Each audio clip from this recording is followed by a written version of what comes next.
हाँ तो बच्चों, आज फिर स्वागत है आप सभी का एक और धमाकेदार वीडियो में। थंबनेल आपने देख ही लिया होगा कि इस वीडियो में क्या है। तो बिना किसी देरी के चलते हैं अपने विषय की ओर। तो हमारा विषय है मनुष्य की आहार नाल, जिसे हम पाचन तंत्र भी कहते हैं। तो प्यारे बच्चों, जो मनुष्य की आहार नाल है वो हमारी मुख से लेकर कहाँ तक, गुदा तक, यानी कि मुख गुहा से लेकर कहाँ से, मुख गुहा से गुदा, कहाँ से है, मुख गुहा से गुदा तक है। और इसकी जो लंबाई है लगभग 8 से 10 मीटर तक होती है। कितनी? 8 से 10 मीटर तक होती है। तो इसको कई भागों में बांटा गया है, इसको कई भागों में बांटा गया है। तो पहला भाग हमारा आता है मुख एवं मुख गुहिका, या मुख एवं मुख गुहिका, जिसे इंग्लिश में बोलते हैं माउथ एंड ब्यूकल कैविटी। तो सबसे यहाँ देखेंगे जो हमारी मुख गुहा है, ब्यूकल कैविटी है, इसमें क्या होती है, हमारी जिह्वा होती है। क्या होती है? जिह्वा होती है। सबसे पहली बात क्या है, हमारी जीभ होती है, जिह्वा होती है। अब ये करती क्या है, ये भोजन में लार मिलाने और भोजन को निगलने में सहायता करती है। क्या करती है? भोजन में लार मिलाने और निगलने में सहायता करती है। क्या करती है? जो हमारी जिह्वा होती है, कहाँ होती है? मुख गुहा में होती है। और एक और बात यहाँ पर यह है कि जो हमारी इसमें दांत भी होते हैं। तो दांत क्या करते हैं? भोजन को काटने, चबाने और पीसने का काम करते हैं। मुख गुहा में कौन सी ग्रंथियाँ होती हैं? तो मेरे प्यारे बच्चों, लार ग्रंथियाँ होती हैं। कौन सी होती हैं? लार ग्रंथियाँ होती हैं।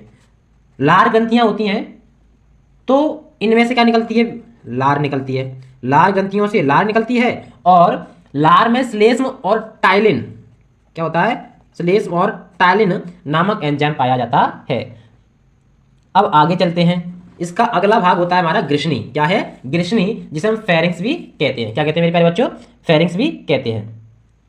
अब ये जो हमारे जो ग्रिशनी है, क्या जो ग्रिशनी है वो घाटी द्वारा, जैसे ग्लोटिस द्वारा, श्वास नली और गलेट या ग्रसिका द्वारा ग्रास नाल में खुलती है।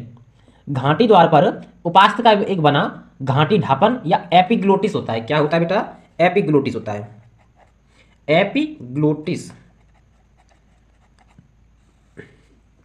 एपिग्लोटिस होता है। अब जब हम भोजन निगलते हैं तब क्या होता है, कभी कभी हमें ठसा लग जाता है। तो ठसा क्यों लगता है? जब भोजन हमारा श्वास नली में चला जाता है तो उसके अंदर उपस्थित वायु उसे बाहर की ओर फेंकती है, इसलिए हमें ठसा लग जाता है। ऑलवेज नहीं होता है ऐसा। क्यों नहीं होता है? क्योंकि जो श्वसन नलिका है, श्वास नली है, उस पर क्या होता है? एपिग्लोटिस होता है। क्या होता है? एपिग्लोटिस होता है, जो ढक्कन का काम करती है। क्या करती है? ढक्कन का काम करती है। जैसे ही भोजन को हम निगलते हैं तो यह श्वास नली को ढक लेता है और भोजन को उसमें जाने से रोकता है। अगला है हमारा मेरे प्यारे बच्चों ग्रास नली। क्या है? ग्रास नली। तो ग्रास नली क्या है? ये पतली और लंबी नलिका है और डायफ्राम को भेद कर उदर गुहा में प्रवेश करती है। क्या करती है? उदर गुहा में प्रवेश करती है। अगला है हमारा आमाशय। क्या है? आमाशय। तो आमाशय क्या है? जो हमारे आहार नाल का है, जो सबसे चौड़ा भाग है। जो हमारा आमाशय है वो सबसे चौड़ा भाग है। और हम पहचानें कैसे कि हमारा आमाशय है? तो कैसा होता है? जी आकार का होता है। कैसा होता है मेरे प्यारे बच्चों? जी आकार का होता है।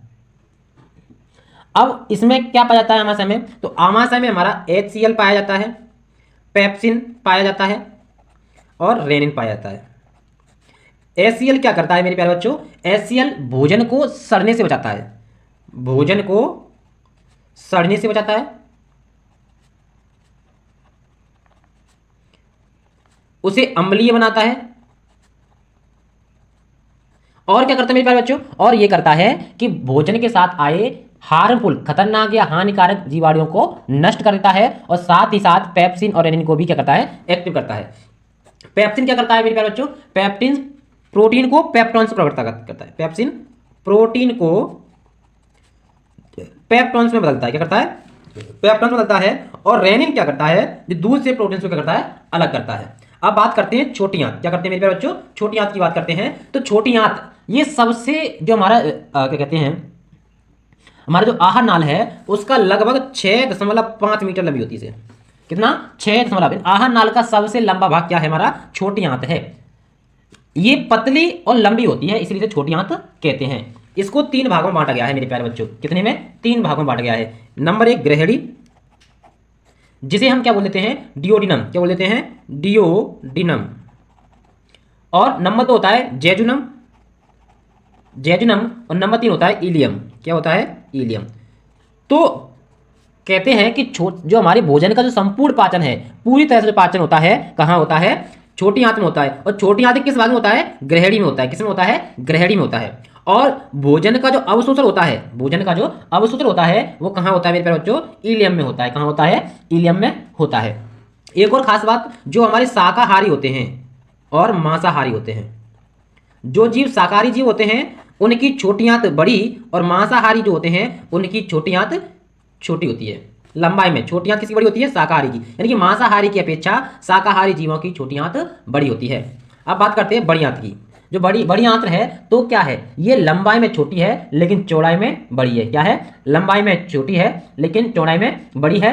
और इसका जो अंतिम भाग होता है वो होता है मलाशय। क्या होता है? मलाशय होता है, जहां पर मल हमारा स्टोर होता है और लास्ट में कहाँ जाती है? गोदाम में जाती है। और जो एक और खास बात यहाँ पर यह है, जो अपेंडिक्स नस होती है, क्या होती है? जो अपेंडिक्स नस होती है वो बड़ी आंत का ही एक हिस्सा होती है। यदि आपको मनुष्य के आहार नाली के भाग समझ में आए हों तो सेशन को लाइक कीजिएगा, अपने दोस्तों को शेयर कीजिएगा, चैनल को सब्सक्राइब जरूर कीजिएगा। धन्यवाद।